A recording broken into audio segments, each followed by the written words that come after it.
How bad is Strange World? The 9-year-old who talked everyone into watching it walked out on the movie.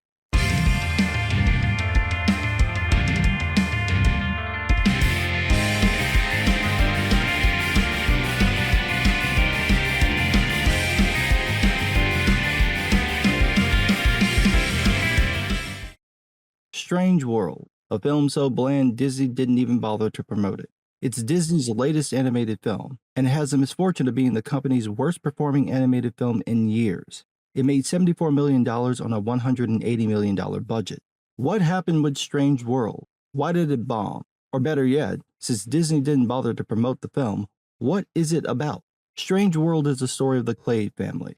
Jaeger Clade is an adventurer. He has a son named Searcher, but unlike his father, Searcher is into botany, not that his father notices. Over the years, he's dragged Searcher on adventures, much to the boy's dismay. They live in Avalonia, a land surrounded by mountains. Since no one can find a way over the mountains, Jaeger tries to find a way to go through them. He puts together an expedition team and drags along a now 15-year-old Searcher. While crossing the mountains, Searcher finds a mysterious plant later named Pando that gives off energy. Searcher wants to take the Pando back to Avalonia to study it, but Jaeger refuses. He's set on finding out what's on the other side of the mountain. The pair argue, leading to a confrontation between father and son, and ending with Jaeger ditching Searcher and the team. He gives Searcher a compass so the boy can find his way home and then walks off. 25 years later, a now 40-year-old Searcher has a successful Pando farm, a wife named Meridian, and a son named Ethan. Like before, father and son have different attitudes. Ethan is a natural explorer, but Searcher tries to make the boy be a farmer. While going through his daily routine, Searcher notices that the Pando's energy is fading faster than usual. A little while later, Callisto, the president of Avalonia and former member of Jaeger's expedition team, visits Searcher asking for his help. Others have also noticed that the Pando is losing power, and she wants him to go on a journey into a giant sinkhole where all the Pando leads in order to find out why. At first, Searcher refuses, but then decides to help. Ethan wants to tag along, but Searcher forbids him, but Ethan stows away on the Venture, Callisto's ship. Meridian comes to warn Searcher, bringing along the family dog, and as she does, the Venture gets attacked by strange creatures. The ship falls deep into the hole and emerges in a strange world. The ship gets damaged, and Searcher and the dog get thrown off as it crashes. Ethan steals a hoverbike to go rescue his dad. Meanwhile, Searcher tries to find his way back to the ship, only to be attacked by another group of strange creatures. Luckily, he gets saved by a much older but still spry Jaeger. The pair go back to bickering with each other instantly.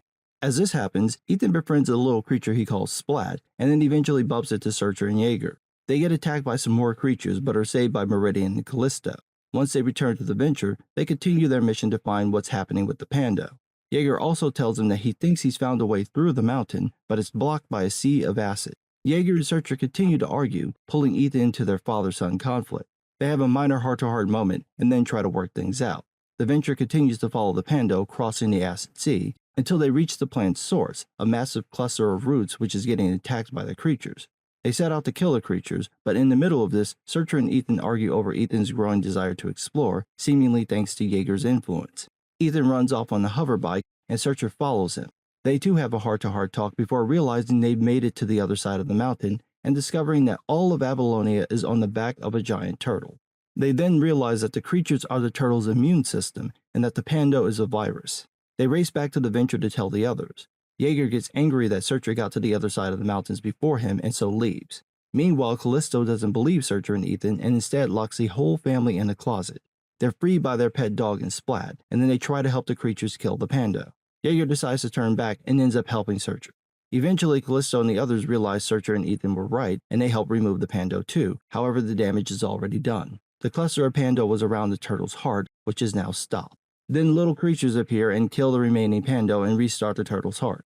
1 year later, Avalonia is using wind turbines for power, Jaeger visits his ex-wife, Ethan finally gets the courage to ask his crush out on a date, and Searcher and Jaeger start to work on their relationship.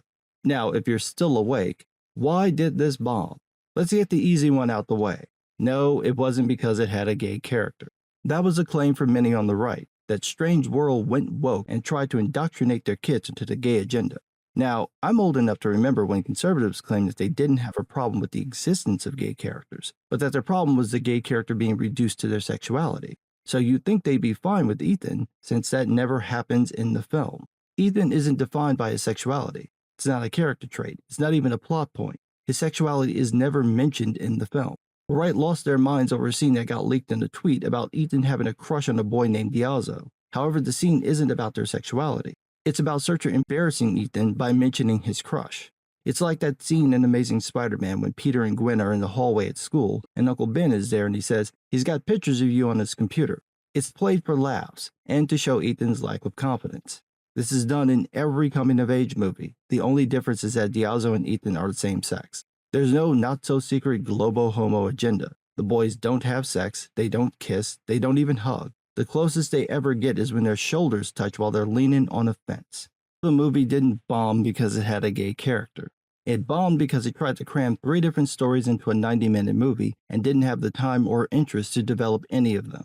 The 3 stories can be broken down like this: the Jaeger and Searcher story, the Searcher and Ethan story, and Ethan's coming of age. Let's start with Jaeger and Searcher. We get their fight on the mountain, where Searcher finally confronts Jaeger, saying that he's not like his father. He's not an adventurer. Jaeger takes that personally, and in anger gives Searcher a compass and tells the boy he'll need it more than Jaeger, and then ditches the kid. 25 years later, Searcher is still coming to terms with being abandoned by his father. So, to recap, the story is about a 40-year-old man with daddy issues. Why, oh why, would a bunch of 12-year-olds not like this movie? Who thought this was a good idea? What middle schooler do you know cares about some old man's midlife crisis? I am 40, and I don't care. Why would you think any middle school kids could relate to Searcher opining about his bad childhood or worrying that his 15-year-old son might become his father? Because that happens. He keeps having flashes of Ethan becoming Jaeger. Nothing about this would appeal to a kid. This would have worked better if Searcher had been younger. Had he been 16 or 17 and made a name for himself, and then got pulled back into adventuring by Callisto, you could have explored the idea of Searcher coming to terms with his family history and his bully of a father. You could also address the weirdness of how everyone idolizes Jaeger even though he abandoned his son. Or maybe Searcher could never share this, carrying the burden of having to pretend to be proud of a father he hates. To that point, when Searcher goes to get his gear to travel into the sinkhole, we see the compass Jaeger gave him. It's broken, and Jaeger's picture has been torn out. That's the only reference to the anger Searcher felt over being abandoned.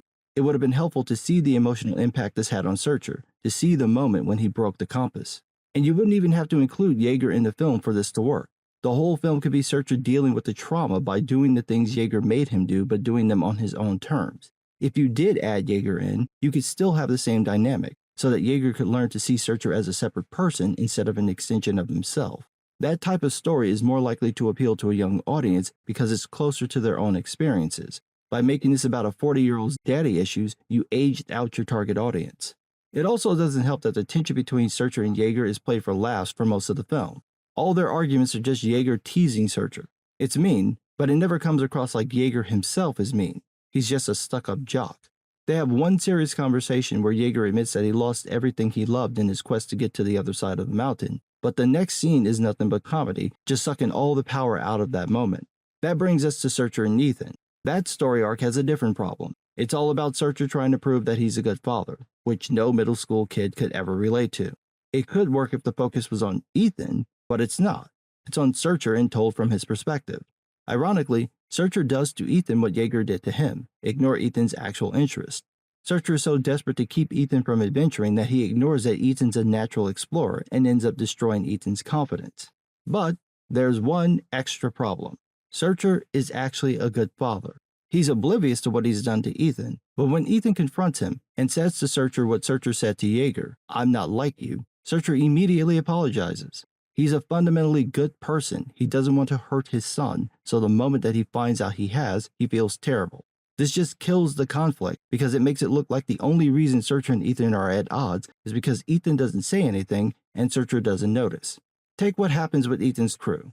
Searcher imposes himself into the group because he never had friends. Meridian warns him not to do this, but he does it anyway. But Ethan never checks him. He just lets Searcher be there until his mother calls Searcher back. The rest of the film makes it seem like if Ethan spoke up, Searcher would have backed off. There's basically no conflict between them. It's just an empty vessel.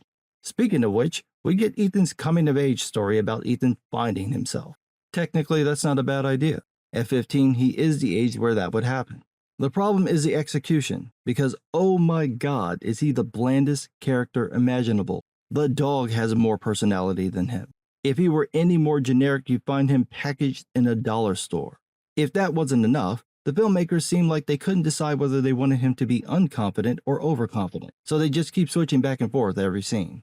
One moment, Ethan's too unconfident to stand up to Searcher when his father says that Ethan's meant to be a farmer, not an adventurer. But then just a few scenes later, he's confident enough to defy Searcher and sneak onto the venture.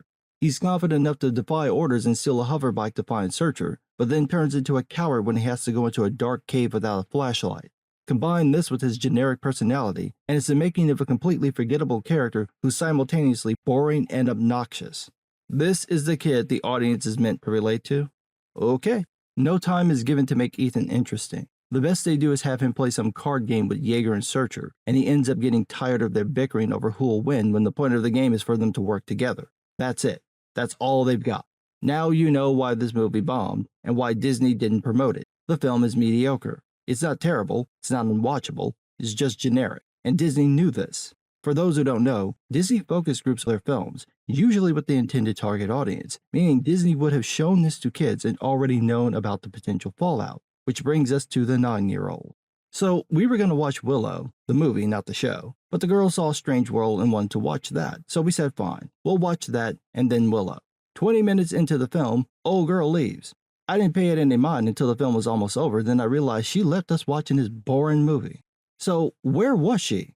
Well, she was in the kitchen watching her mother cook food. I will repeat that.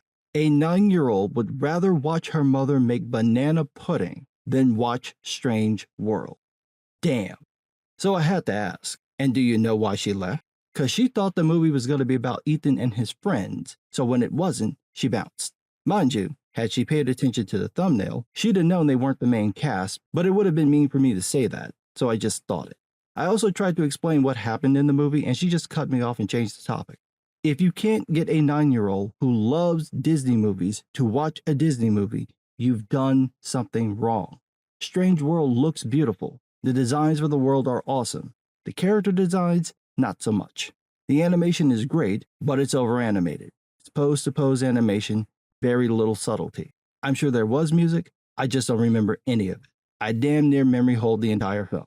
Disney had to know this movie was bland and forgettable, so that makes me wonder why they went with a wide release instead of a limited release and then just putting it onto Disney+. I understand the streaming service has been bleeding users and money, but does that justify releasing Strange World into theaters so it could barely make half its budget back? I get that you want something in the theaters, but this wasn't the one. But what do I know? I'm just some guy.